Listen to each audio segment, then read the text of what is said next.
Bienvenidos a un nuevo programa de Aire de Justicia. Quien les habla, María Inés Velasco, y agradezco como siempre la compañía de Melina Guione. Hola Meli, ¿cómo andás?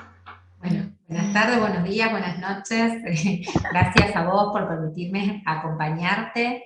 Y bueno, ahí me estoy preparando para nuestro nuevo programa, que vamos a hablar de un tema muy de mujeres.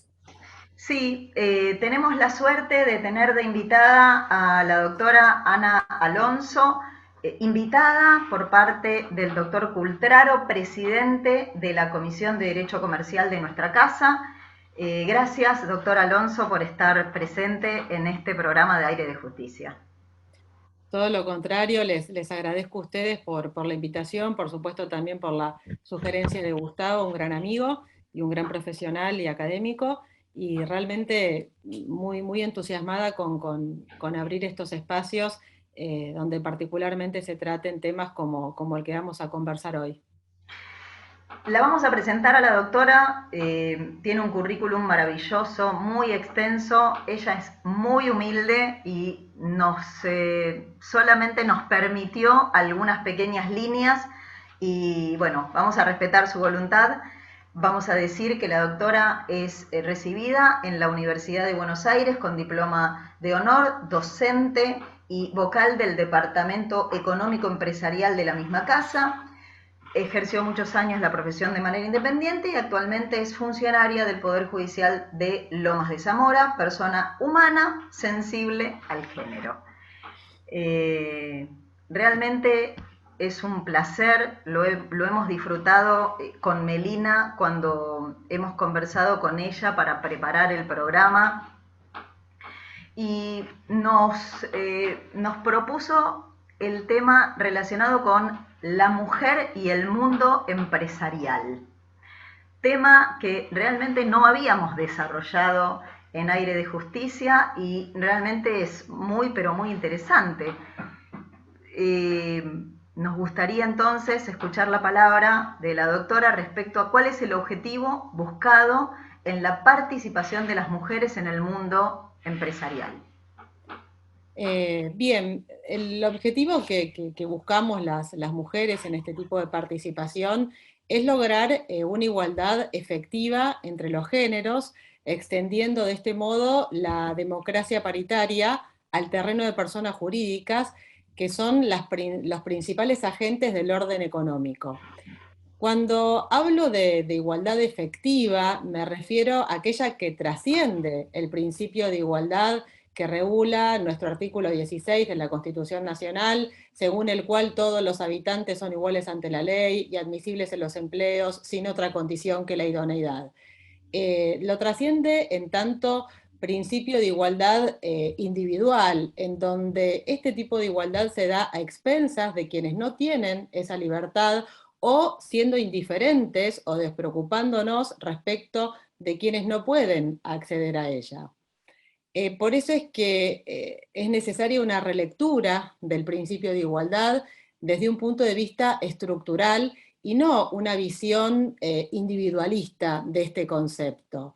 Siguiendo a Saba, bueno, en un artículo muy conocido de él que trata la desigualdad estructural, nos dice que es el resultado de una situación de exclusión social o de sometimiento de estos grupos por otros que en forma sistemática y debido a ciertas prácticas sociales complejas, estereotipos, prejuicios, desplazan a las mujeres particularmente y a otras minorías. No, las mujeres no constituimos, lo aclaro por las dudas, ninguna minoría, ya que somos más del 50% de la población mundial, pero también se desplaza a otras minorías como discapacitados, adultos mayores, pueblos originarios, LGTBIQ+, etcétera, de ciertos espacios que son controlados por esos grupos dominantes.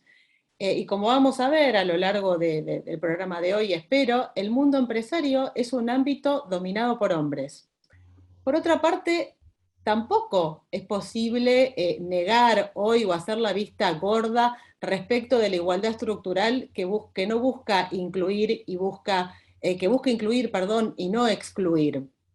Y esto no lo podemos hacer desde en 1994 en la reforma constitucional que le otorga rango constitucional a los tratados que versan sobre derechos humanos, particularmente en el tópico que hoy nos convoca, la Convención sobre la Eliminación de todas las formas de discriminación contra la mujer, que seguramente la conozcan por sus iniciales en inglés, la CEDAW, y también aquellas que no están enumeradas en el artículo 75, inciso 22, a través del mecanismo, sí, con las 2/3 partes de la mayoría de ambas cámaras a propuesta del Poder Ejecutivo.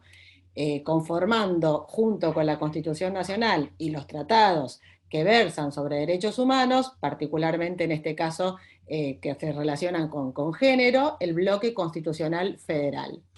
Esta situación también es reforzada, ¿sí?, por la constitucionalización del derecho privado, que se desprende de los artículos 2 y 3 del Código Civil y Comercial de la Nación a partir de agosto del 2015, ¿sí?, en donde los jueces y las juezas deben dictar sus sentencias fundadas interpretando la ley a la luz de los tratados internacionales. ¿Esto qué significa? Que ya se desdibuja esta línea entre lo que es el derecho privado y el derecho público, ¿sí? Y solo van a ser, por supuesto, fundadas si son respetadas o respetan los procesos de juzgar con perspectiva de género.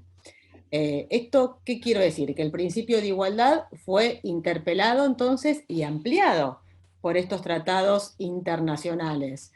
En materia de género, hoy no podemos hablar de igualdad de derechos sin contemplar la situación particular de las mujeres o de otras diversidades o minorías, porque el derecho que yo no puedo ejercer no es un derecho, es una letra muerta dentro de una ley escrita. Como les comentaba, en nuestro bloque constitucionalidad federal está integrado por la CEDAW.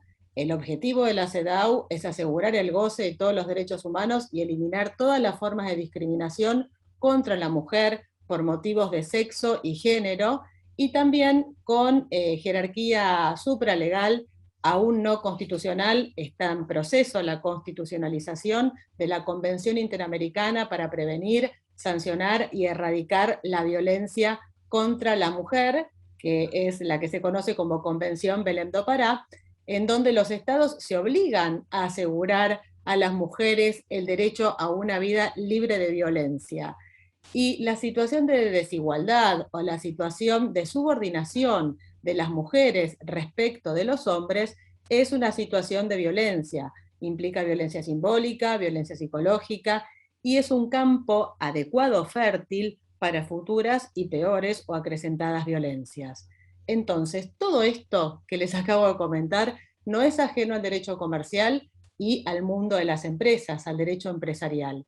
Entonces, cerrando la pregunta que me hacías, Marinés, la verdad que la igualdad efectiva en el mundo empresario y particularmente en los órganos de administración, más allá de ser necesaria, ya no se trata de una cuestión moral u optativa, es una obligación asumida por el Estado en la de adoptar medidas eficientes en esa dirección.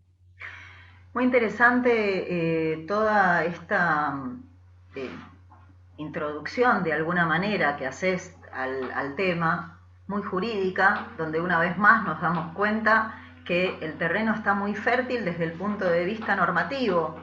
Pero si queremos hablar del mundo real, ¿tenés algún tipo de estadísticas, conocimiento de cómo es la participación real de la mujer en el ámbito empresarial?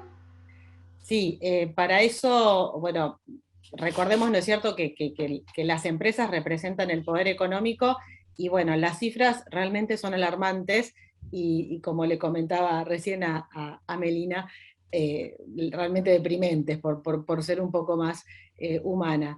Y te voy a contestar según los datos estadísticos del informe del Banco Internacional de Desarrollo, que es lo más actual con lo que contamos, del BID, elaborado en base a los balances al 2020, que tampoco difirieron tanto de los del 2019 en cuanto a números, que se basan en empresas de la región, de Latinoamérica y del Caribe, y también de los resultados de un estudio que anualmente realiza Mercado en alianza con KPMG, y bueno, les puedo contar que respecto de la integración, o sea, las mujeres propietarias de compañías, solo un 14% de las compañías, ¿sí?, tienen participación societaria femenina. O sea, solo en un 14% hay mujeres que poseen, bueno, cuotas sociales, acciones, lo que fuere.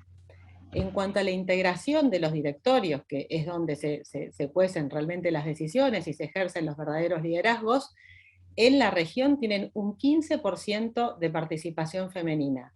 De ese 15%, solo un 11%, ¿sí?, de mujeres ocupan cargos directoriales, o sea, de gerencias principales, o bueno, si fuera una sociedad anónima, el representante legal, o el presidente o presidenta del directorio. En esos porcentajes generales se destaca igual que las empresas de servicios tienen una mayor propensión a incorporar mujeres, mientras que la industria manufacturera siempre queda relegada en ese sentido. Esto no es casual, seguramente surja de la conversación que se vaya dando, pero se relaciona con los roles asignados históricamente a las mujeres, ¿no?, con nuestras famosas tareas de cuidado de protección y demás. Esto explica lo que tal vez escucharon o normalmente se lo denomina como techo de cristal, ¿sí? O dicho de otro modo, sería la segregación vertical en donde somos pocas y con escaso poder de decisión. A esto se le suma otro problema que ya no tiene que ver con los órganos de administración, pero sí con los puestos de trabajo, eh, que podríamos llamarla como una segregación horizontal o las paredes de cristal, o sea, mujeres que no pueden ir para arriba y tampoco tienen demasiada capacidad de movilidad, ¿no? Siempre es como que estamos medio atadas. La presencia femenina, ¿sí?, es más preponderante en las áreas blandas de las empresas. ¿Cuáles son estas áreas? Los departamentos de recursos humanos, comunicaciones y relaciones públicas, responsabilidad social empresaria. Básicamente también se relaciona con las asignaciones de roles que históricamente se le atribuyen o se han instalado a través de instituciones del patriarcado, que también tienen que ver con esta característica femenina de sensibilidad e intuición, como que eso es lo conocido o lo respetado en lo que es la mujer.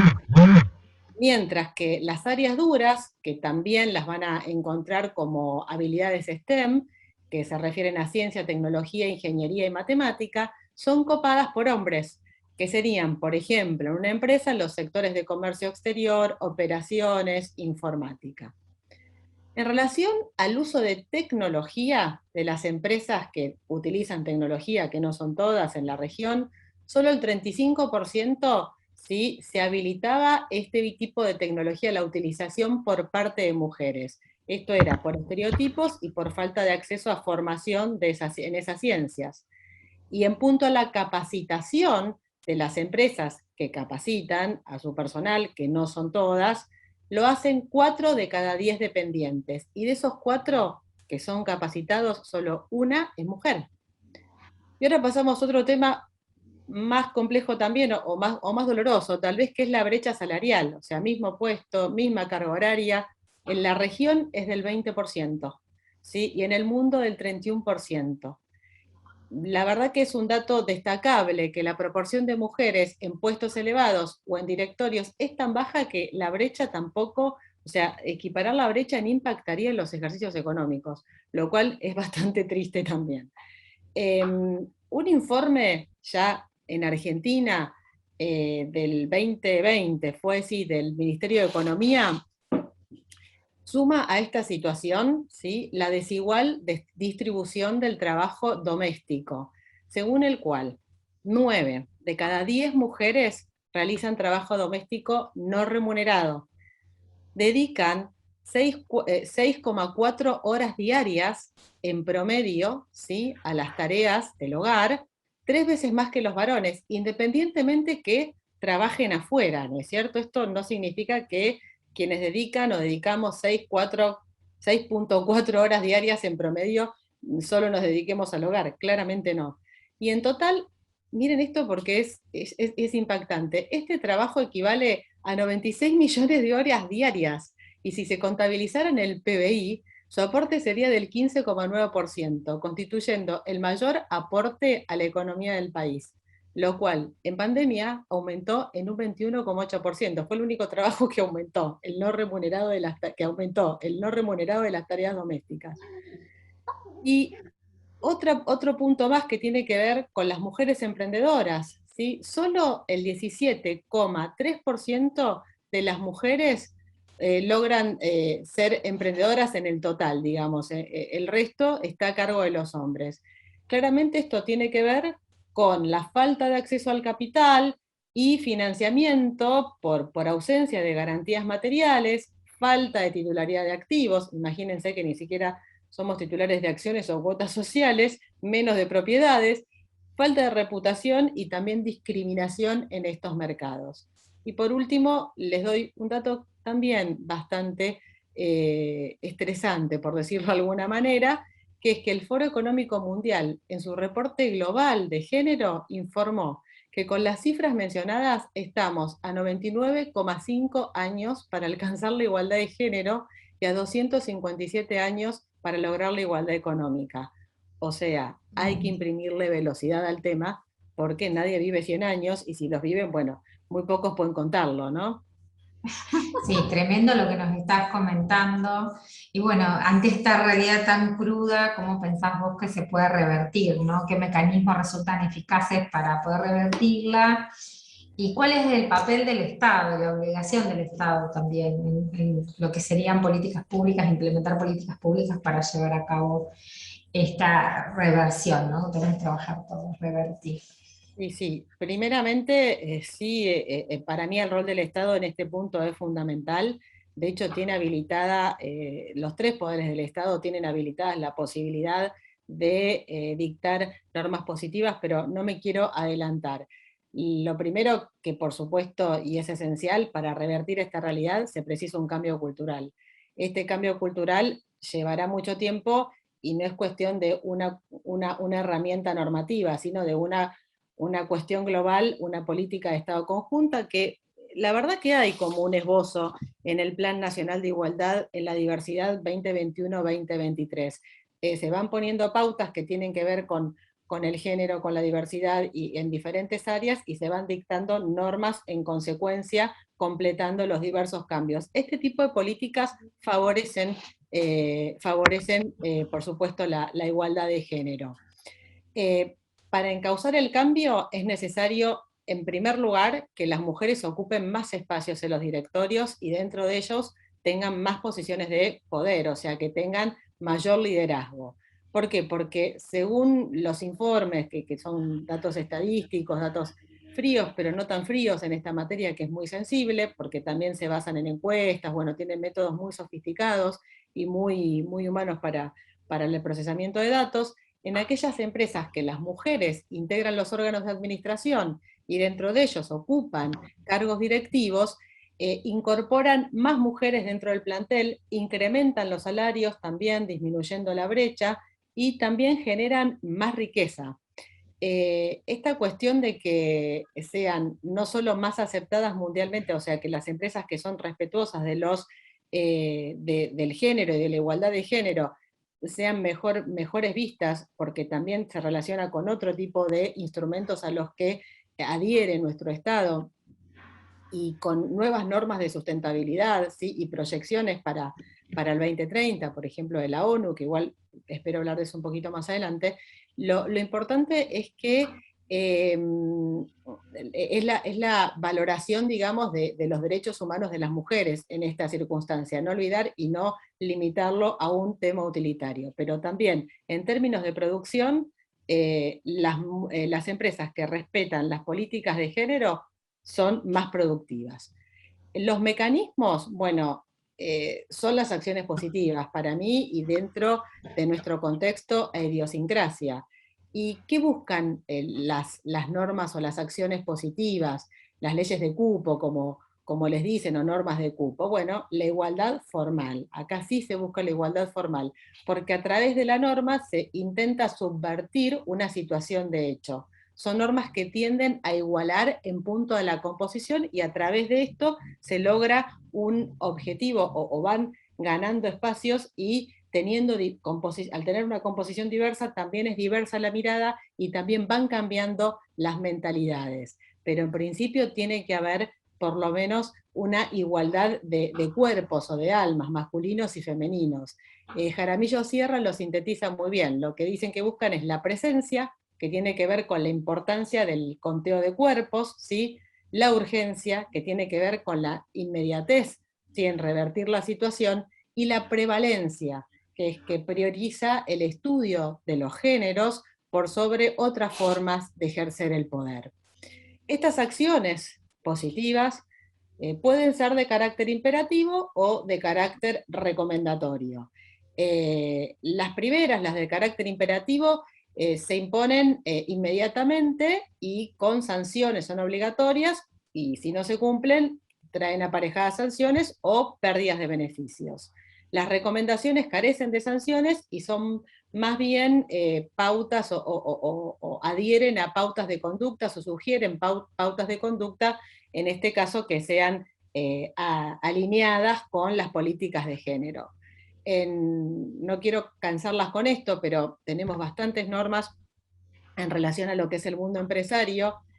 Como medidas positivas recomendatorias tenemos la resolución conjunta del Ministerio de las Mujeres, Género y Diversidad y la Comisión Nacional de Valores, que es la 21029 del 2021, que reforma el Código de Gobierno Societario y trabaja sobre una guía de recomendaciones, ¿sí?, para la igualdad de género en el mercado de capitales. Se recomienda la conformación de un directorio diverso, la equidad en la remuneración, el acceso a las mujeres en los puestos de liderazgo, etcétera, pero no hay sanción ante su incumplimiento. Son políticas a las que las empresas, la verdad, humanitarias o que tienen más bien una mirada de mercado con visión internacional, porque también las empresas internacionales son las que están más acostumbradas. ¿Por qué? Porque en sus países ya estas políticas están muy desarrolladas, sus países de origen, trabajan amablemente y se alinean con este tipo de sugerencias. También tenemos en la provincia de Córdoba una ley en la misma línea, la 10.719, este tipo promueve la participación femenina en los órganos de administración y fiscalización de las personas jurídicas a cambio de beneficios impositivos, promociones o estímulos que no surgen de la ley, estarán sujetos a reglamentación, pero digamos que es una expresión de deseos, básicamente. Y como medida ya positiva e imperativa, seguramente está bastante en boga en estos últimos meses particularmente, es la Resolución General de la Inspección General de Justicia 34-2020, ampliada o aclarada por la 35-2020 en punto a la aplicación temporal. Esta resolución general garantiza y promueve, desde mi punto de vista, la igualdad real de oportunidades y de trato y el pleno goce y ejercicio de los derechos reconocidos por la Constitución Nacional y los tratados internacionales de los que venimos hablando, y ordena la inclusión en los órganos de administración y de fiscalización de una composición que integre la misma cantidad de hombres y la misma cantidad de mujeres. Si el directorio fuera impar, la integración, por supuesto, deberá ser mixta y por lo menos un tercio deberá estar copado por mujeres. También trae como novedad la registración con datos de los datos de los miembros con perspectiva de género, en donde se pone el nombre con iniciales, según figura en el documento, y el apellido completo, y el nombre de pila elegido conforme la autopercepción social, que esto, sexual, perdón, que esto es un dato interesante y fue la primera norma que lo trajo así en materia comercial. Ana, esta sí. resolución de la Inspección General de Justicia ha generado un impacto en el mundo comercial, en el mundo empresarial. Vos que conocés bastante del tema, ¿podés comentarnos algo? Porque evidentemente es muy revolucionaria. Bueno, revolucionaria no, está de alguna manera imponiendo que la realidad refleje la norma. ¿Puede ser? ¿Opinas lo mismo? Es que, claro, opino igual y la verdad que es antipática. ¿Por qué es antipático? Porque ninguna acción positiva es bien recibida. Imagínense todo lo que tardó el sistema jurídico en reformar o en ampliar los delitos de género por violencia de género en el Código Penal. O sea, digo, si el derecho se puede meter en tu casa, ¿cómo no se va a poder meter en tu compañía?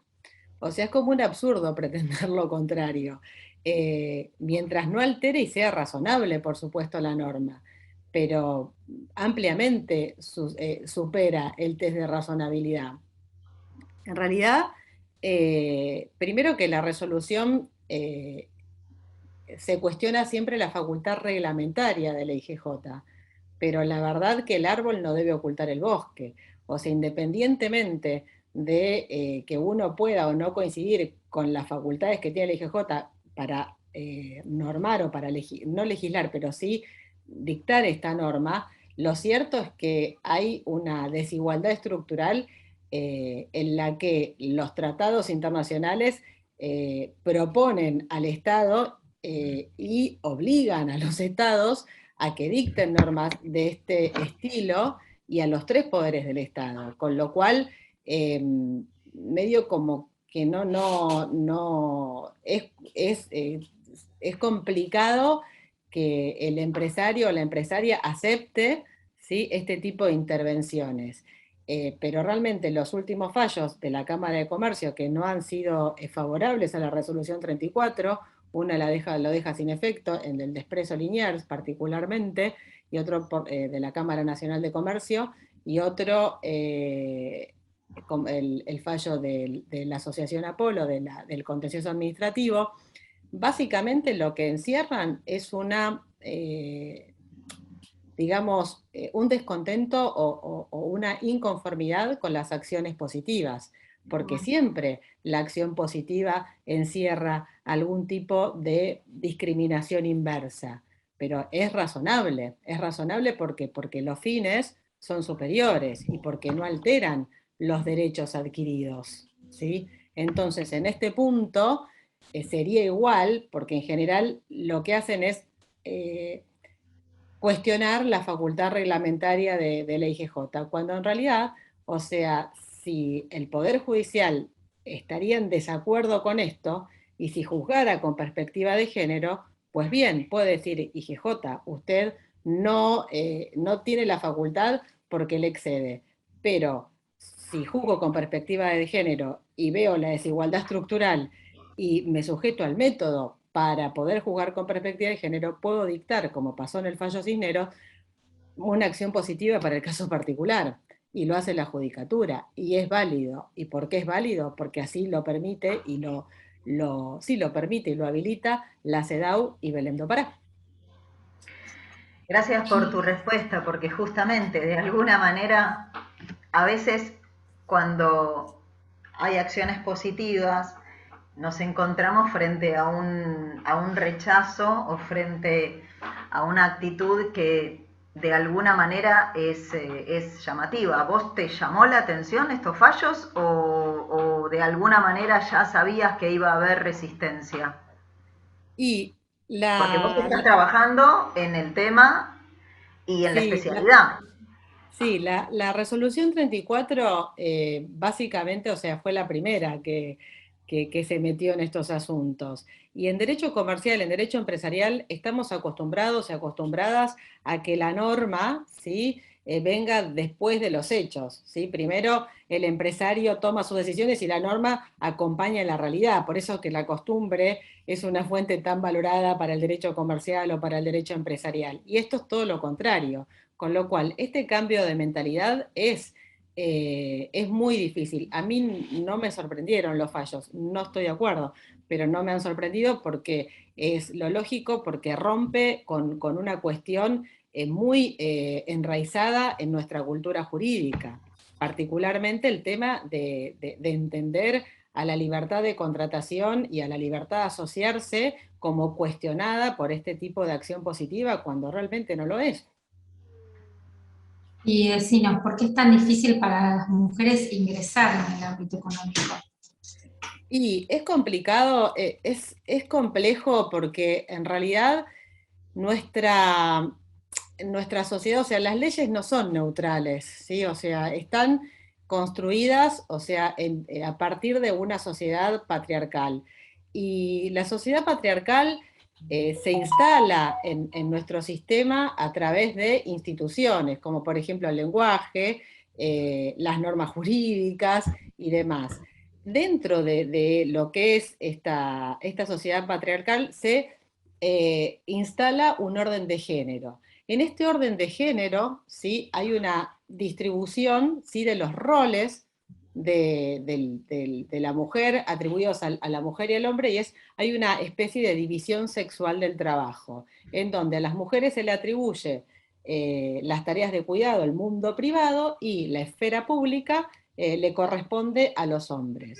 Por ejemplo, hay cuestiones o características que en esta asignación de roles que son femeninas, como creo que recién lo comentaba, el tema de la sensibilidad y la intuición. Y la sensibilidad y la intuición se definen como falta de racionalidad, en donde los hombres tienen la racionalidad, con lo cual las mujeres somos, no podemos ser racionales en tanto somos sensibles e intuitivas. Quedamos como en un no lugar. ¿Y cuándo se ve más esta situación?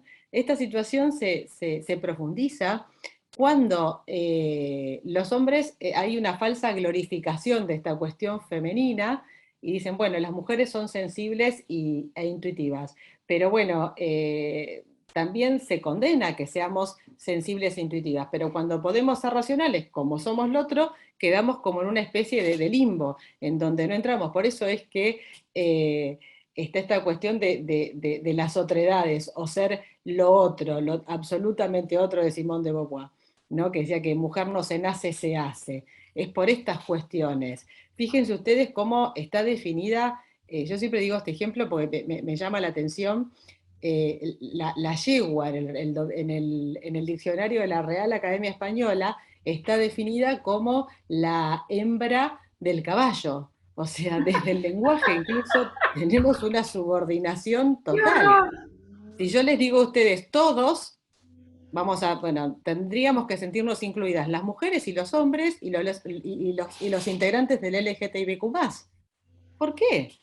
Porque hay una cuestión androcéntrica que es sostenida y reproducida por el patriarcado y por los estereotipos de género que abonan todo esto. Bueno, es cierto que se ha avanzado en esta situación, si no, justamente este programa no estaríamos interviniendo tres mujeres, más allá del costo que nos haya,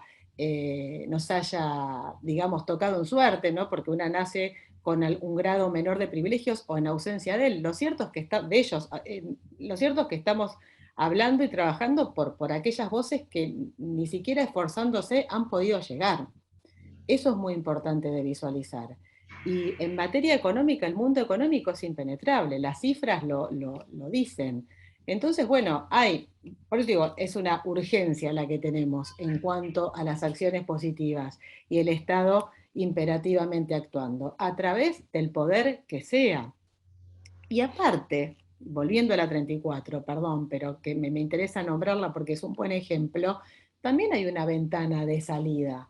O sea, se puede justificar la imposibilidad de cumplimiento y tampoco está dirigida a todas las sociedades. O sea, está más bien dirigida a aquellas sociedades, las del 299, pero no las cotizantes, o sea, las sociedades mixtas, las financieras, o sea, en fin, las que son controladas y controlantes en esas situaciones, las fundaciones, las sociedades civiles, digamos, son sociedades que se relacionan con el interés, digamos, el interés, el bien común y aparte también con el interés social en generar riqueza y demás. Con lo cual, hay una ventana. Y, por ejemplo, en el fallo Expreso Liniers, esta cuestión no surge que no haya sido solicitados, que Expreso Liniers haya solicitado ser excepcionada de la aplicación de la norma. Digamos, como que no es imperativa en tanto y en cuanto no pueda justificar la imposibilidad de cumplimiento. Pero no está probado el daño, quiero decir, en estas cuestiones. O sea, no hay una violación a otros derechos. Son más bien necesarias, ¿verdad? Qué interesante todo lo que nos has ilustrado. Es un derrotero que como sociedad y como juristas nos resulta súper interesante. Como vos decís, el rol de las mujeres está teniendo una transformación muy importante. Siento como que cada 5 años hay más modificaciones. Si vos hablás lo que es el rol de la mujer hace 20 años, es otro total y absolutamente diferente que el de hace 5, que el de hace 10, que el de hace 15. Es una transformación que ya es imposible detenerla. Me imagino, para ir cerrando el programa, si vos tuvieras que hablar del rol de la mujer en el ámbito empresario argentino, comparado con Latinoamérica, comparado con el resto del mundo, ¿tenés conocimiento? Porque es algo que a mí me interesa saber, y calculo que a nuestros oyentes también, cómo se está desarrollando también en el mundo esta transformación de la mujer. Mira, Latinoamérica, por su idiosincrasia, siempre está más atrás que Europa, que Noruega. En países europeos, la verdad que se aplican acciones positivas, son bien recibidas y a la par disminuyeron la brecha. Por otra parte, también hay otros instrumentos más allá de los tratados en los que adhieren, a los que adhieren varios estados, incluso el nuestro, que por ejemplo son los principios rectores de las Naciones Unidas sobre empresas y derechos humanos, la declaración tripartita de la Organización Internacional del Trabajo sobre empresas multinacionales y directrices para empresas multinacionales, y también las recomendaciones de la OCDE. La verdad que todo tiende, el mundo va para ese lado, no hay vueltas para atrás. Incluso Ujú. en Suecia creo que era el ejemplo, no, en donde decían, bueno, no, a pesar de que sea voluntario, los hombres no tratan, o sea, porque esto también tiene que ver con los roles y las permisiones y la igualdad entre los hombres y las mujeres en otras tareas que le permitan a la mujer, ¿sí? Una distribución más equitativa de tareas que también le permitan a la mujer poder acceder. Y hay países en los que no existen, digamos, las licencias por maternidad o paternidad, pero sí hay un sistema de beneficios más fuertes. Y en Latinoamérica, por ejemplo, los beneficios que son más utilizados son los de nacimiento, digamos, pero por adopción. ¿Sí? No tanto por cuestiones, salvo que haya algún problema físico, no tanto por simplemente por nacimiento de un hijo o de una hija. Con el tema de adopción se ve que se toman más tiempos. Pero bueno, las políticas que se van implementando son de flexibilidad horaria, de permisos, ¿sí? Para que tanto hombres como mujeres vayan a los controles médicos durante los embarazos. O sea, todas las cuestiones que tienen que ver con una distribución más equitativa de los roles de género en la vida particular de las personas. Va a hacer que las mujeres también tengan más espacio y más tiempo para poder incorporarse de otra manera y para poder lograr esta igualdad estructural a la que me referí al principio. Pero el mundo va en ese sentido. El poder político, hay que comprender que el poder político y económico está atravesado por los derechos humanos, ¿sí? Y los derechos humanos no escapan, o sea, el derecho comercial no escapa al derecho empresarial a los derechos humanos. No, claro. O sea, es como que no hay tanta salida. Y también es uno de los objetivos de la Agenda para el 2030 de la ONU, ¿sí? Del desarrollo sostenible de las empresas, con lo cual eh, este tipo de hecho el BID, por ejemplo, no financia a compañías que no respeten políticas de género. El mundo va cerrando, como vos decís, es un tren que ya arrancó, digamos, empezó su marcha, no se va a frenar. O sea, puede ir con retrocesos, puede avanzar y retroceder. Pueden estar ahora en desacuerdo con la 34, bueno, pero va a haber otra ley. Veremos qué pasa. El tema es introducir la cuestión, romper las estructuras, ¿sí? Y poder llegar a una sociedad democrática, estructural y más justa. Ana, se nos terminó el tiempo, realmente ha sido un placer esta conversación, nos has ilustrado muchísimo. Entendemos que también quienes escuchen el programa, quienes lo vean, se van a sentir como nosotras. La resolución del IGJ me parece que de alguna manera debe ser aceptada y bueno, tendrá sus derroteros, como vos decís, se avanzará, se retrocederá. La realidad es que la normativa va en este sentido y cuando la normativa va en el sentido, y bueno, la sociedad está en una transformación que como vos decís, también por algo somos 3 mujeres que estamos haciendo este programa, también por algo cada vez son más las mujeres que estudian, más las mujeres que se capacitan. Realmente se necesita una transformación efectiva, no solamente desde el habla o desde la norma, sino también desde la aplicación. Tenemos que cerrar porque el tiempo se nos terminó. Doctora Ana Alonso, muchísimas gracias por su participación y también agradecemos al doctor Cultraro que tuvo la brillante idea de invitarla. Gracias, chicas, la verdad sumamente agradecida y espero haber aportado algo al sistema y bueno, y para poder lograr una sociedad más justa y equitativa. Muchísimas gracias. Que así sea. Meli, gracias por tu participación también.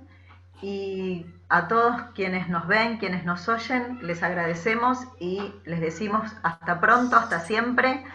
Y dentro de muy poquito habrá otro programa de Aire de Justicia. Bien. Muchas gracias. Gracias a todos y a todas.